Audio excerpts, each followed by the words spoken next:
আমরা 1991 সালে তৎকালীন পল্টন ময়দানে একটা বাঁশ দিয়ে ব্যারিকেড দেওয়া ছিল, ব্যারিকেডের খুব কাছে আমি ছিলাম। তখন আমার প্রাণপ্রিয় নেত্রীকে দেখার জন্য বা ওনার কাছে যাওয়ার জন্য আমি আপ্রাণ চেষ্টা করছিলাম, কিন্তু আমাদের তৎকালীন বড় ভাই যারা ছিলেন ওরা কিন্তু আমাকে সামনে যাইতে দেয় নাই। তখন আমার এই নেত্রী, আমার এই মা, উনি ওখান থেকে খুব সুন্দরভাবে ফলো করছেন, ফলো করে বলতেছেন যে এই তোমরা যে এই ছেলেটাকে আটকে রাখছো, ছেলেটাকে একটু ভিতরে আসতে দাও।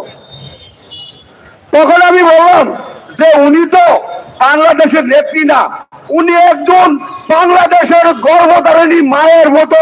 তিনি প্রত্যেকটা মানুষ এবং প্রত্যেকটা সন্তান এবং প্রত্যেকটা নেতা কর্মীর সাথে তিনি সেই আচরণ করছেন। কিন্তু আমার এই নেত্রীর কথা শোনার পরে আমাদের বড় ভাইরা তখন আমাকে বলল কি যে বাবা তুই যাও সামনে যাও।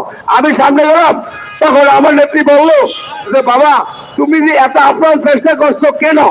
আমি বললাম দেখেন ম্যাডাম, আমি আপনাকে আমার বড় ভাই আমার বাবার মুখে অনেক কথা শুনেছি, কিন্তু আপনাকে আমি কখনো স্বচক্ষে এবং সরাসরি আমার মায়ের আসল ধরে যেভাবে আমি আজকে এতটুকু হয়েছি, কিন্তু আমি আপনাকে সেই আমার মায়ের মতো একটু আমাকে আদর করে দেন।